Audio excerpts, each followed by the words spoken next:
Each week on Culinary Confidential, Christina Cates, a seasoned foodie who has worked at some of New York City's top restaurants, will share her passion for the culinary world. Whether you're a professional chef, a restaurant enthusiast, or a lover of good food, Christina dives into the heart of hospitality, exploring the trends, triumphs, and challenges facing the food service profession. And you won't want to miss her chats with some of the most interesting and influential industry voices. And now, please take your seat at the table as Culinary Confidential with Christina Cates starts now, exclusively on AM 970. The Answer. Welcome to Culinary Confidential with Christina Cates. This show is produced in association with my dear friend, Lucas A. Ferrara. I have an interesting show in store for you tonight with a guest who has built an online personality and brand for himself known as the People's Somm, meaning a sommelier for the people. He likes to keep a bit of mystique behind his image, so I won't be referring to him tonight by his real name, just simply his alter ego, the People's Somm. I did the show with Doug Frost earlier in the year about wine, but it's now time for another one. And this one is with a fun and spicy twist. All right, some background on him. The People's Somm has almost 20 years of experience as a sommelier and wine professional. He has been the head somm for a top 10 grossing restaurant in the United States and a wine director for a restaurant group where he developed wine programs that won over a dozen awards, employed several sommeliers, and received national notoriety. He is accredited author of wine and has been a member of Wine Spectator's sommelier team for their grand event in Times Square. He's even been knighted for his contributions to the wine industry.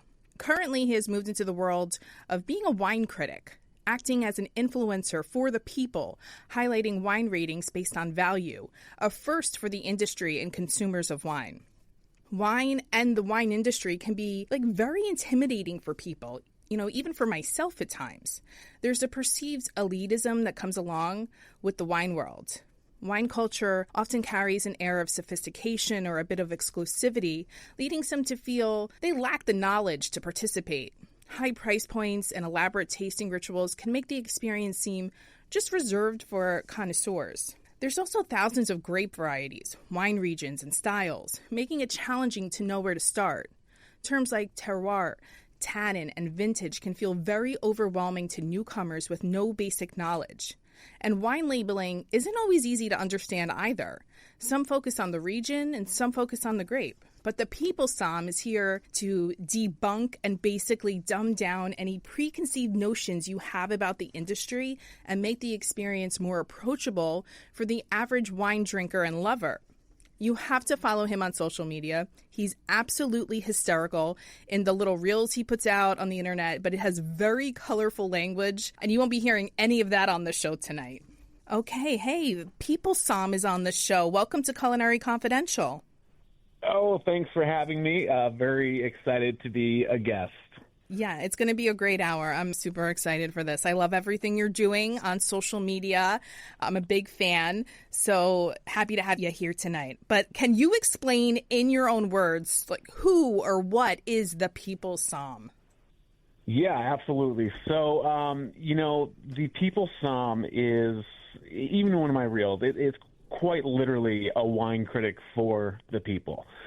I've been in the industry for 20 years, working as a sommelier wine director for 15 of those. And, life kind of took me different directions, and I got into a spot where I'm working for myself.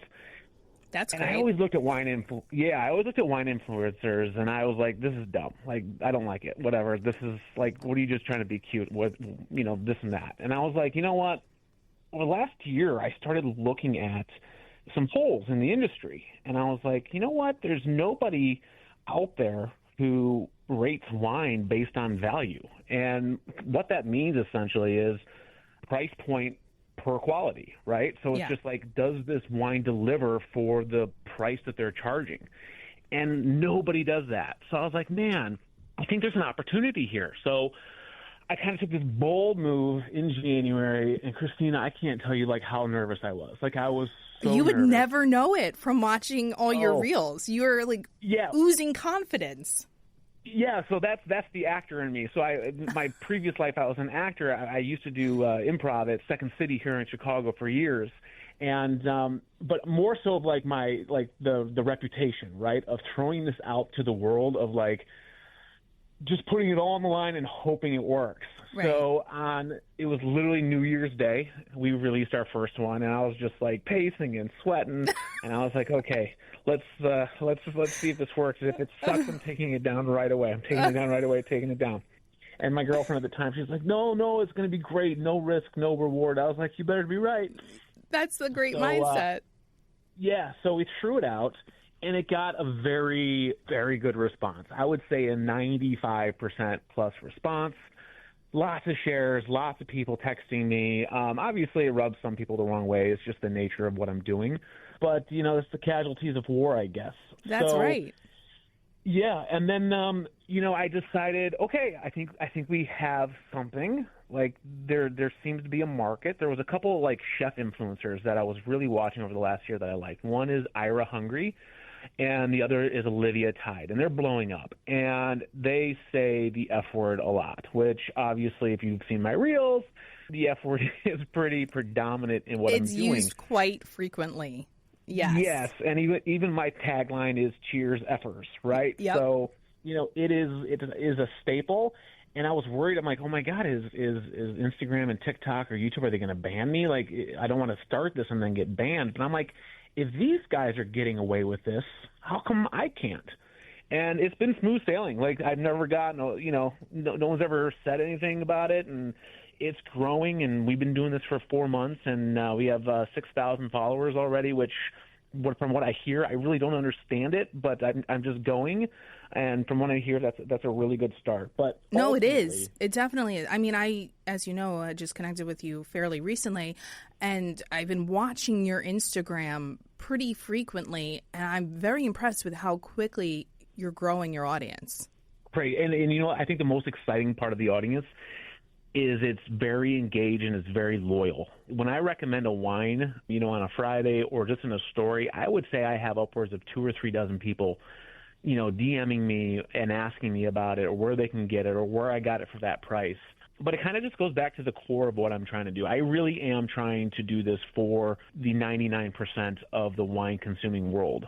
And I always look back to when I was young, when I was in my 20s, and I didn't know anything about wine. We all started there, right? None of us knew a clue about wine.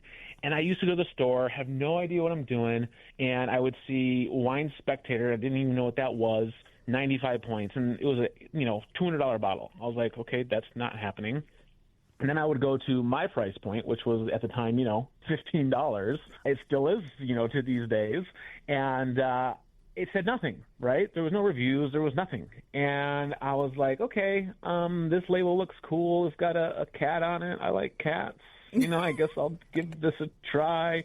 And I still had no clue. And I always thought, to now, I'm like, man, if there was a voice that connected with younger generations, who was fun and dumbed this thing down to a level that everyone could understand and get behind, and that person was telling me that this $15 bottle actually drinks like it's 30, and therefore I'm going to give it 93 or 94 points, or God forbid this $20 tastes like 100, and I'm going to give it 100 points, I would have loved that. I would have ran out and bought that $20 bottle of wine saying, oh, my gosh, this is amazing.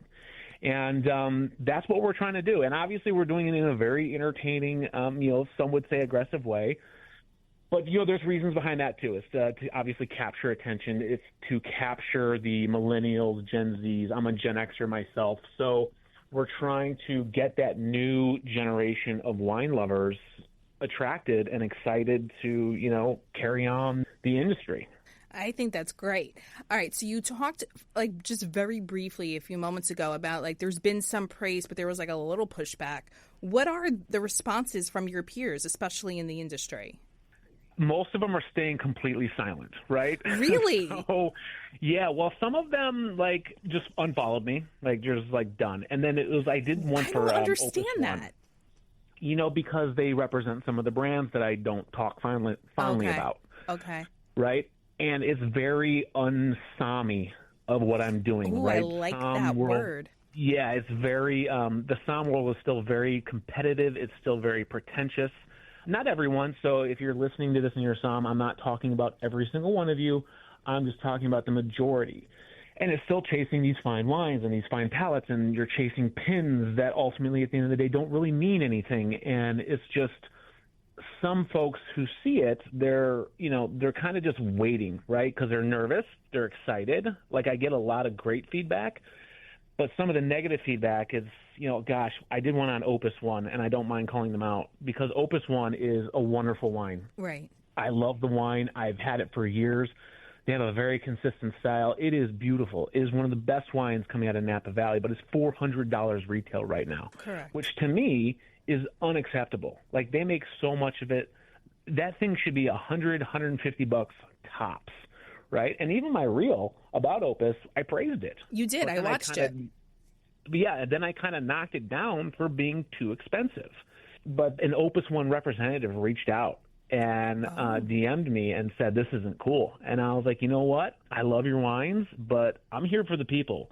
And I'm trying to give them an alternative to not overpay for what I believe is your wine, even though I love it. My experience at your winery was awful. It just was. I mean, it was a $200 per person event. They kind of just walk you through this beautiful winery. Most of it was just bragging about how awesome they are. Mm-hmm. And they give you a 2-ounce pour of Opus, and they put you on your patio. And I'm like, do you know your neighbors, took an hour and a half with me and walked me through their vineyards, and they just gave me food. They gave me a charcuterie and cheese and plate, and they gave me a glass and a half of wine, and it was half the price. Your competition's crushing you. You just need to do this better.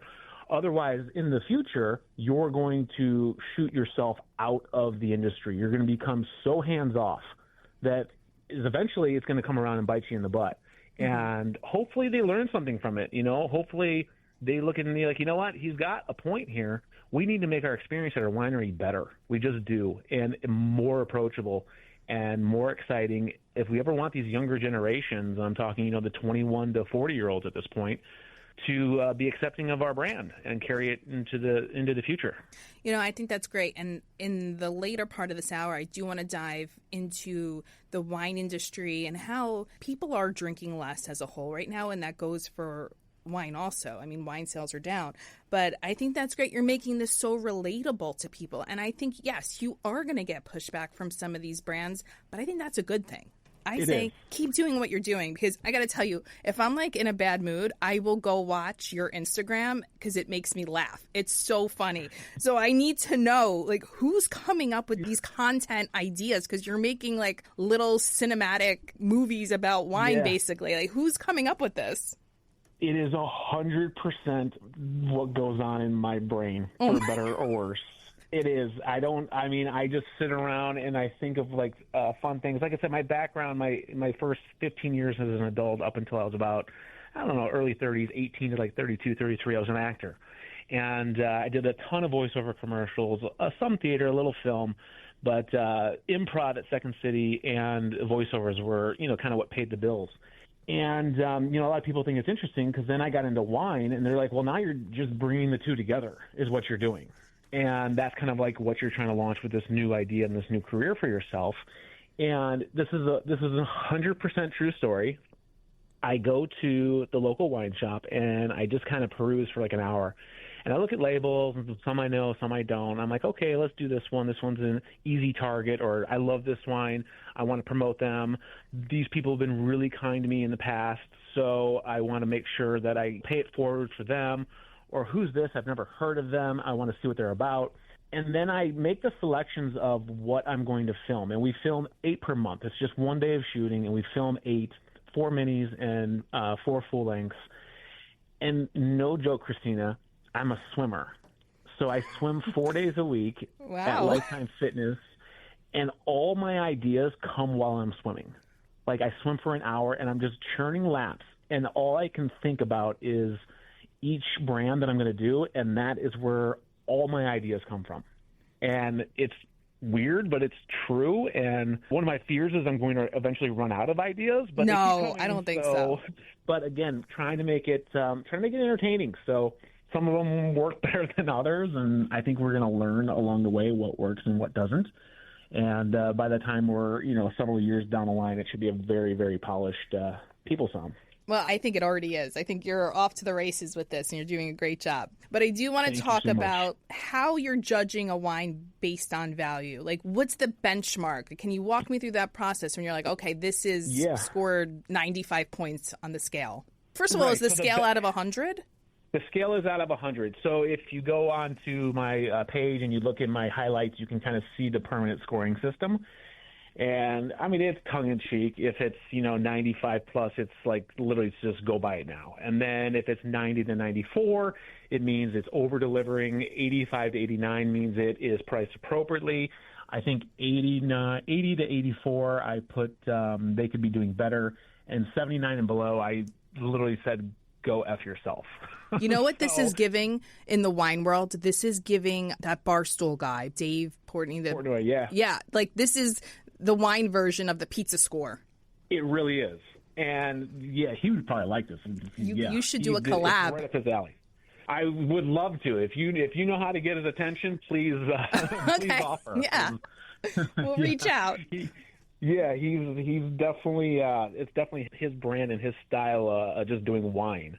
But here's the basic way that I would judge the wine. And again, my resume is pretty solid for the last 15 years of the wine industry. But his overall impression of a wine. So if I don't know what the wine is, that's usually the best. And I should know basically like if it's California Cabernet. So like that's a good start. At least I know what I'm rating and what I'm judging. But I just drink it. It's my genuine impact that I have. And then I kind of give it a price. And I say, okay, I don't know what this wine is. I know it's California Cabernet. I know what the going rate for California Cabernet is. Depending on where you're from, it can be drastically different. Mm-hmm. But I would pay $30 for this. Like if I paid $30 for this in a retail store, I would be super happy. And then I reveal the price, or someone else reveals the price. And if it comes in and it's $15, well, guess what? You're going to get a really good score. And that goes for the other side too. If it comes in and it's $80 and I would have paid $30, I'd be like, okay, we got a problem, Houston, and we have a problem. Yeah, and that's the general way of rating these wines. And I've tasted, I don't know, probably hundreds of thousands of wines in my career, and it's more or less how others do it too, But, I don't get paid for this. And it's kind of odd when you open a Wine Spectator and you see Caymus Cabernet getting 94 points, and then you turn the page and there's a Caymus ad. It's just exactly. That's interesting. Or, James Suckling, who is out there rating wines, and I'm sure James is a good guy. Like I'm not hating on James, but there is a lot of advertisement on his stuff, and I get it. And this is their career and how they want to get paid. But People Somm is trying to do something completely different and really just focus on those value brand wines for the mass consumer. Cool. All right. Don't go anywhere. We're going to go to our first commercial break. So stay tuned. You're listening to Culinary Confidential with Christina Cates on AM 970 The Answer.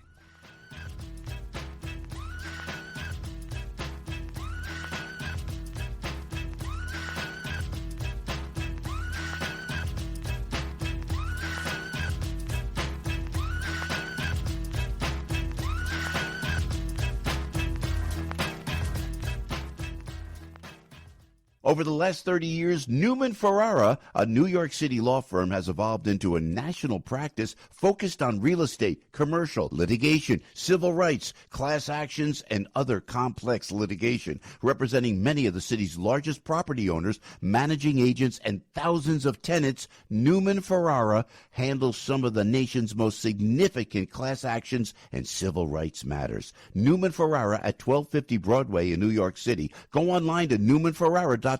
That's newmanferrara.com. Listen to the firm's name partner, Lucas Ferrara, every Saturday at 10 a.m. on Dottie Herman's longest-running real estate radio program, Eye on Real Estate on AM 970. A real estate lawyer for 35 years, Lucas is a professor at New York Law School and is also a published author with books on real estate and New York's landlord-tenant law. Tune in Saturdays at 10 a.m. to hear Lucas's unique perspective and advice on Eye on Real Estate. Welcome back to Culinary Confidential with Christina Cates on AM 970, The Answer. Welcome back. I'm joined tonight by the social media sensation, the People Somm. He's scoring wines based on value and really dumbing down the wine industry for the average person, but doing it in a really entertaining way. So welcome back to the show. Thanks for having me again. This is great. Okay, in the first segment, we were kind of talking about the People Somm as a whole, but I wanted to ask you before we move into, like, I don't know, wine tips and things like that, what are your value picks? Like, what are some wines that you drank that you were like, this is a home run? Biggest bang for your buck? Great question. There is some specific labels I can kind of describe. I'm not going to describe them right away, but there is, for a Somm, and especially for me and for value-driven, it's more of where they're coming from, right? So for me, let's just use California Cabernet because it's such a popular brand. And it's the number one red wine in the United States. It's super expensive these days coming from Napa Valley. Napa now is, I think it's like $1.2 million per acre. So if you're planting vines out there, obviously your wine has to be expensive. Otherwise, you're going to go bankrupt, right? And you're going to lose all your money and you're going to be gone. So even average Napa Valley Cabernet these days, I don't know, $50, $60 retail. Good stuff is $80, $90, $100, and, great stuff goes way beyond that. But there are other areas in California that make great Cabernet that people just either don't know about or it's just not, as readily available. And for me, I mean, Sonoma's an obvious one. It's right across the mountain. They do really well with some Cabernet. But for me, like Paso Robles, Southern California, it's about an hour north of, maybe about an hour and a half north of Santa Barbara. They make fantastic Cabernet. And one of my favorites is, and it is a mainstream brand. It's called Dow. And they do such a great job. And you can get like a bottle of Dow Cabernet, like at my local wine retailer for $17.99 when it's on sale. And I actually kind of got a lot of pushback on this because I put that in a reel once, that it was $18, and people were like, where do you find this for $18? I had people from Jersey saying it's $30 here, it's $27. I'm like, oh my God, go to this website. It's in Chicago for $18. So the prices I'm quoting are legit, but that area does a really, really great job of making those Bordeaux varietals, and it's still affordable. Or if you go way north up to Washington State, their style is a little darker, like their wines come out a little more plummy, a little more purple. I always describe wines with a color, but again, you can find great brands and great value for that, $15, $20, $30 price point that is basically impossible to find in Napa Valley. Like, you got a wine from Napa Valley for less than $30, I'm going to have some serious questions. So it's more of a regional perspective. I think that's great. All right, but I know that you hate Veuve Clicquot.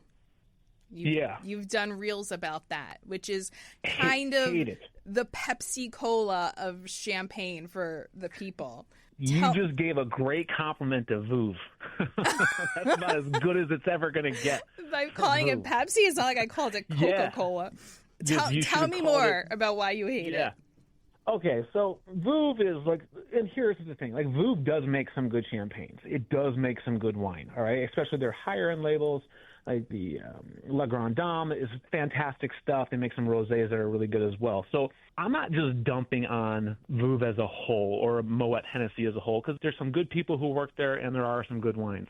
But Veuve is so crappy of a champagne and is so chock full, in my opinion, of sugar. Like, I'm not a scientist. I'm not pulling out these exacts. And people are spending so much money for their marketing. You got to understand, like, some of these big brands, and it's like even like with Meiomi or The Prisoner that I've kind of knocked down as well. Yeah. If you're spending $60 a bottle for a bottle of Veuve, then just know that $30 of that quality goes to their marketing budget, right? So, like, it's all the brand activations, it's all the billboards, it's all the commercials. So you're already losing $30 in quality just because of how much they market. Now, I understand people need to market, but they spend more in marketing than they do on the quality of their wine. And a lot of people, they love it, right? Like, it's very noticeable. You see that yellow label, you go to the local wine and they have stacks of it. I mean, like 100 boxes just piled up, and it's what you bring to your buddy's house when you're going over there as a welcome gift or whatever. Yeah, I mean, I've brought countless bottles of Veuve to people now. I'm like, okay, maybe I should 100%. put them into something else. Put them into an Aperol Spritz. Like, I can get behind that because it's got so much, all that sugary taste. Yeah. Yeah. So, but there's a lot. I mean, you can put a $12 bottle of Prosecco in an Aperol Spritz, too. So it's more of just the quality for value, right? It's for the price. And it's exactly what the People's Somm does, is rates them on value. And a lot of people, oh, gosh, especially the ones that I know, I got pushback on this one. People are saying, no, I love Veuve, Veuve, Veuve. And I'm like, you've been in the club too much, right? Like, you've done bottle service too much. You spent $400 and got a girl's number, and that's why you love Veuve, that right? Is so Which true. is fine. I'm not going to judge you. And wine is a very experimental, experience-driven thing. And listen, I'm not going to tell you not to drink it. If that makes you happy, God bless.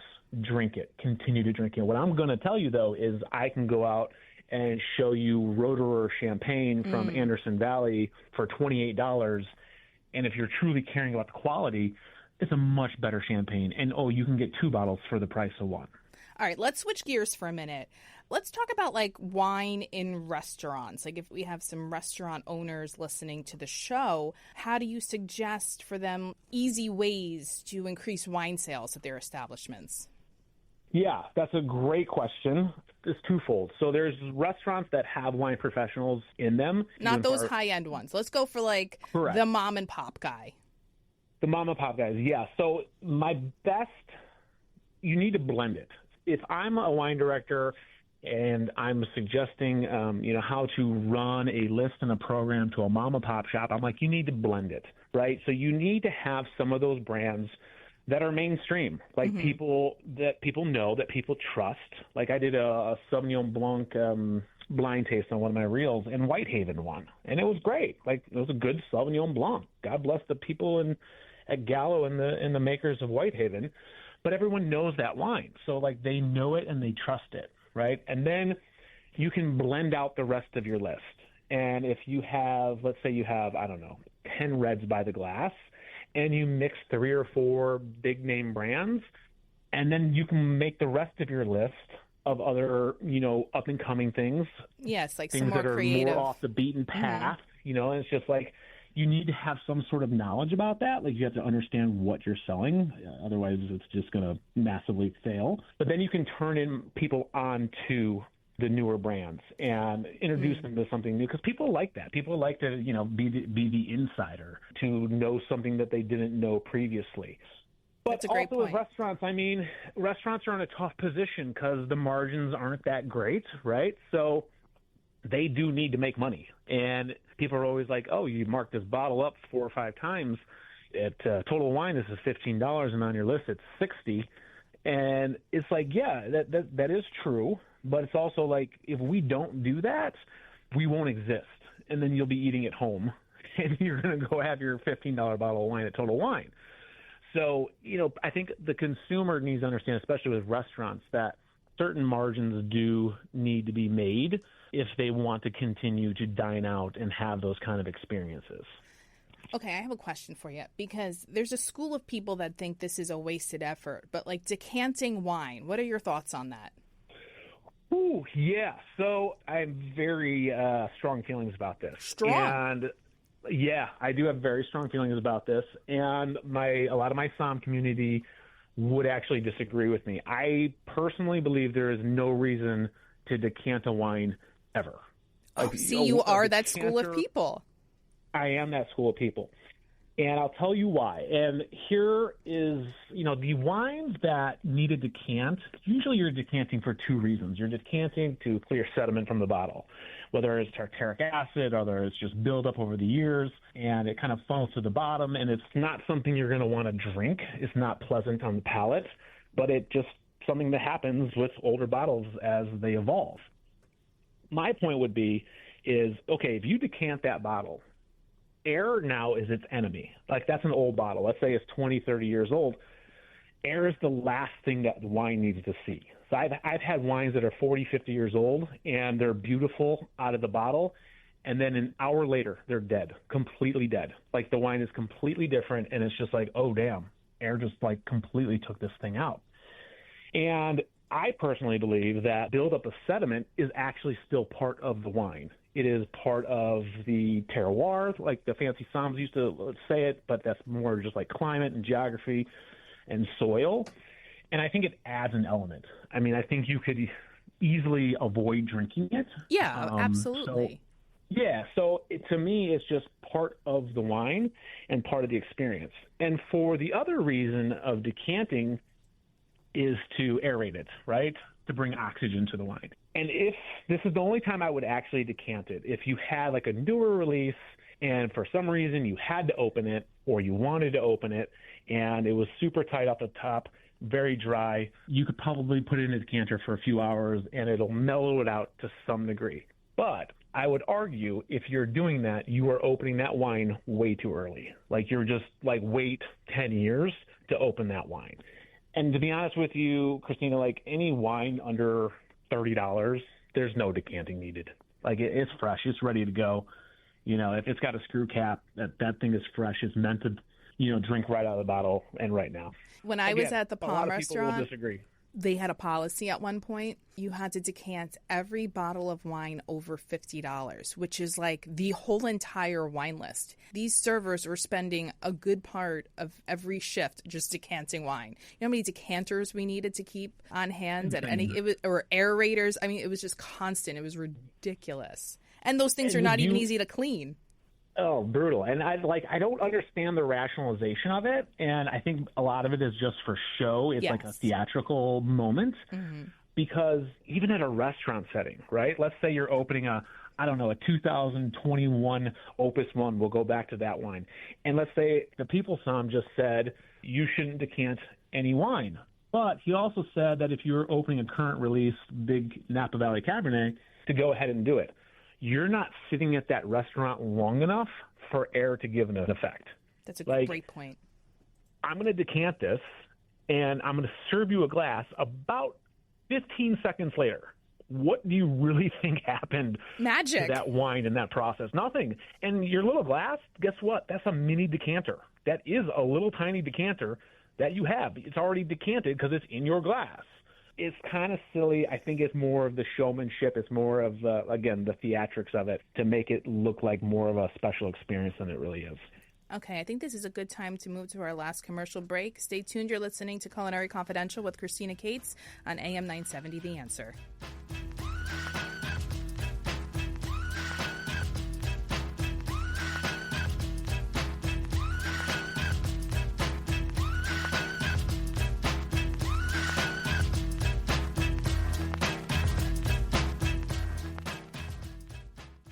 Over the last 30 years, Newman Ferrara, a New York City law firm, has evolved into a national practice focused on real estate, commercial, litigation, civil rights, class actions, and other complex litigation, representing many of the city's largest property owners, managing agents, and thousands of tenants. Newman Ferrara handles some of the nation's most significant class actions and civil rights matters. Newman Ferrara at 1250 Broadway in New York City. Go online to newmanferrara.com. That's newmanferrara.com. Listen to the firm's name partner, Lucas Ferrara, every Saturday at 10 a.m. on Dottie Herman's longest-running real estate radio program, Eye on Real Estate on AM 970. A real estate lawyer for 35 years, Lucas is a professor at New York Law School and is also a published author with books on real estate and New York's landlord-tenant law. Tune in Saturdays at 10 a.m. to hear Lucas's unique perspective and advice on Eye on Real Estate. Welcome back to Culinary Confidential with Christina Cates on AM 970, The Answer. Welcome back. I'm joined tonight by the social media personality and wine influencer, the People Somm. He's scoring wines based on value and doing it in a very funny way. Okay, let's talk about the wine industry, if you don't mind. Oh, it's my favorite thing to talk about. I'm excited. Let's go. Everyone listening right now is sweating, just so you know. Probably. All right, I read recently that in 2024, the industry as a whole was experiencing some struggles. Like the global wine industry marked record low production and consumption levels. it was down something like 5% and the lowest output in 65 years. What do you think about that? It makes sense on a couple levels. One, I think younger generations are not drinking as much as, the millennial Gen X. That's very true. Yeah, boomers, obviously. So I think that's part of the problem. That's kind of what People Somm's trying to reach out to, is those younger generations. I also think the wine industry did it to themselves. And I think they did it by making it unapproachable and expensive. And, every time a winery gets a good score, it becomes, $10 more, $20 more. Or every time the land value goes up, the production goes up and they have to charge more. And it becomes unattainable. Like, what 25-year-old do you know can afford a $50 bottle of Napa wine? I don't know any. Like, I don't even think they want that, though, to be honest. Correct. Or they don't even understand it. So it's like they need someone to help them understand it and how to enjoy it, and what wine brings to food, what it brings to memories, experiences. Like, it's very magical at times, wine is. And these younger generations don't understand that because they don't really have a voice telling them. But more so, it's just, I think the biggest reason is affordability. And as everyone knows, inflation is just insane these days. Everything is expensive. So people are going to cut back, on certain things. And alcohol is probably one of them, where, just to be very frank, if you can go to your local dispensary and spend, $20 on a bag of edibles and, feel good for the night, well, that's a better option than spending $50 on a There's bottle great of value wine. there. There's 100%. And, it's just Taco Bell for the rest of the night. That's right. That's how we did it when I was in college.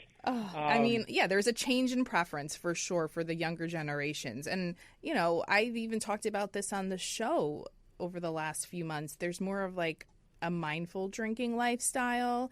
There's the sober curious movement. I did a show with Megan Klein. She has that brand Little Saints, which is a functional mushroom-based cocktail concept, which seems to be gaining a lot of steam. So yeah, people are moving away, I guess, from some of these like traditional drinks, the wines, the cocktails, the beers. But you're going to bring them back, and I know you're going to do it. Now, I do want to talk about the tariffs and the trade policies that are going to happen. How is that going to affect the industry? I think it's still to be seen, right? So you have these, it's a mess, as you know, and everyone else knows. It's like there's a tariff today, then it's gone tomorrow, and then there's a triple one today, and then it's completely gone tomorrow. So I know that some of my distributor friends, like I have some in Canada who are they're not bringing in any domestic product right now because of the tariffs.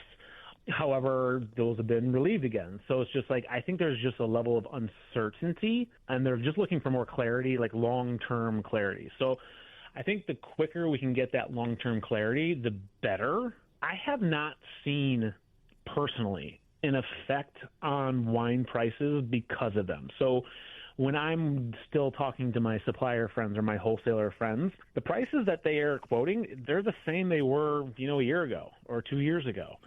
If I go to the retailer, it's the same price, and maybe I just don't notice it. Maybe it's only $1 here or $2 there. But I do know there's some smaller business that are struggling, but I think they're taking more of a stance of just dropping it completely, instead of raising the prices.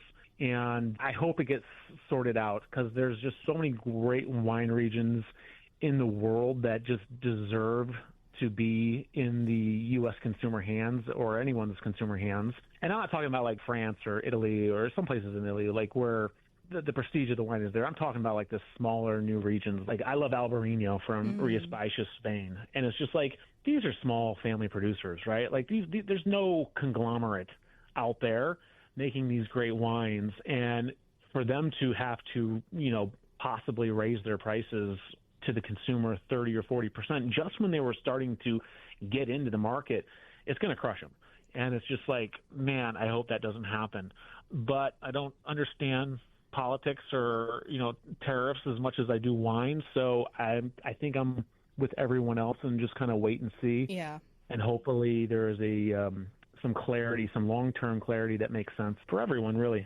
Yeah, or like some places might have to look to kind of have a more American wine-based wine list, like not even offering much variety.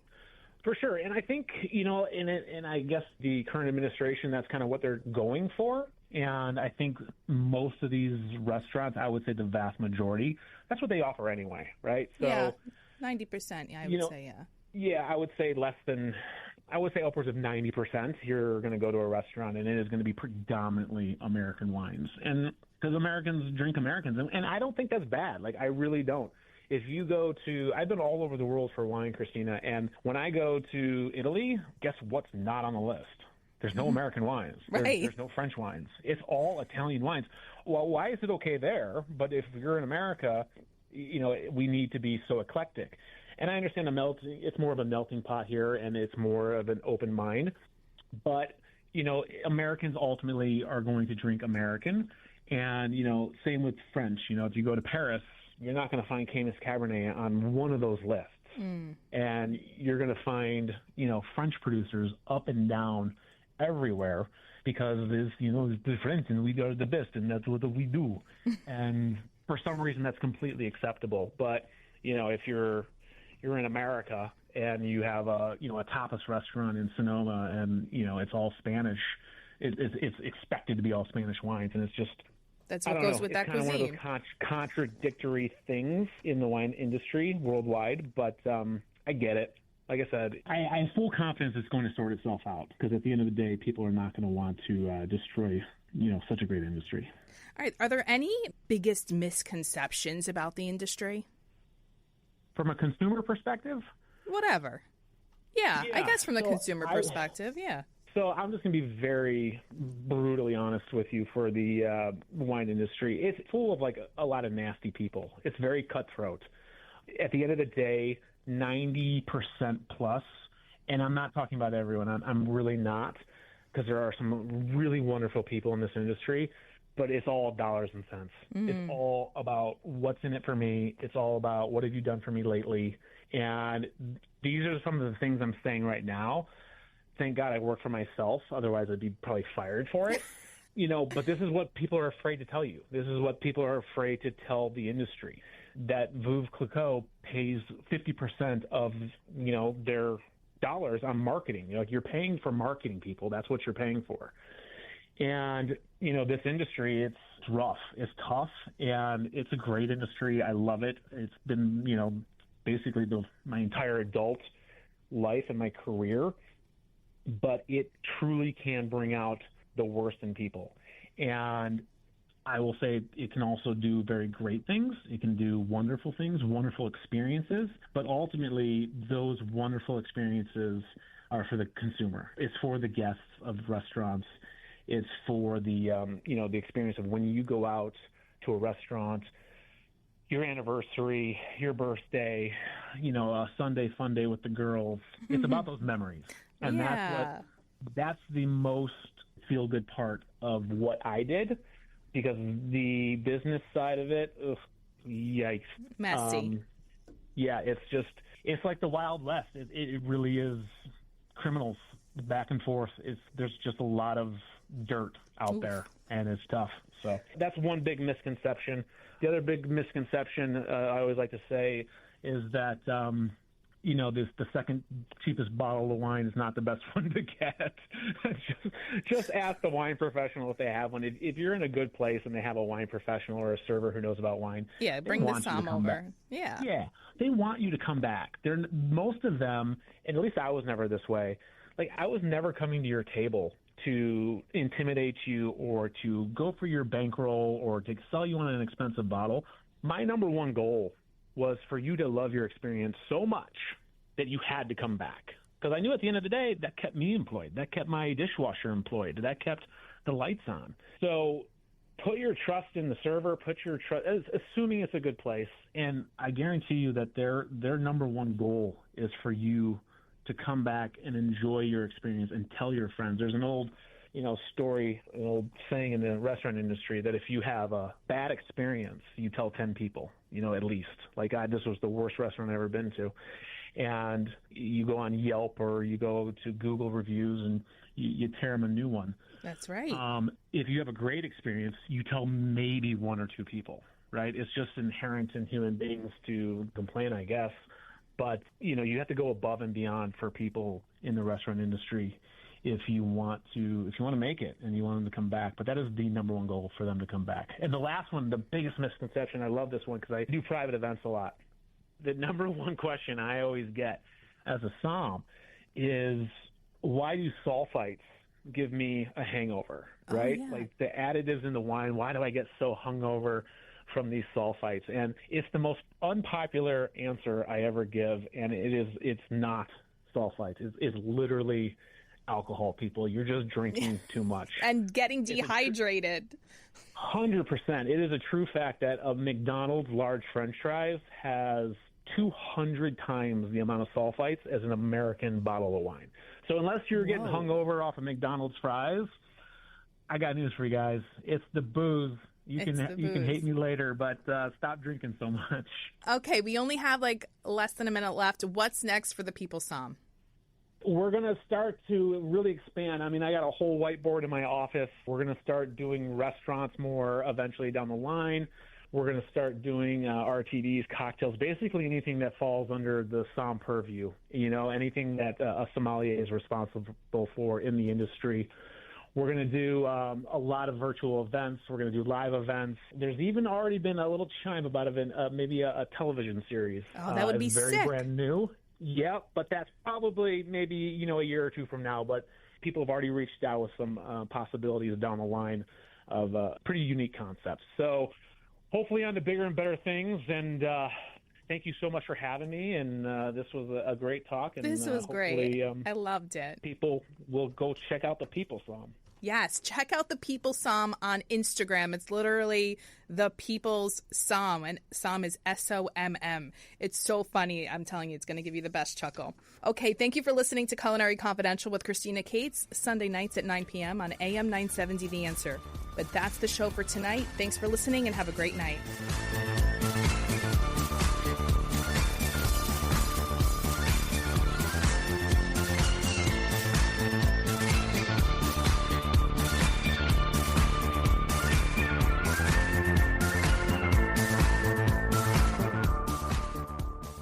The preceding program is sponsored by Shake It Off Live, LLC.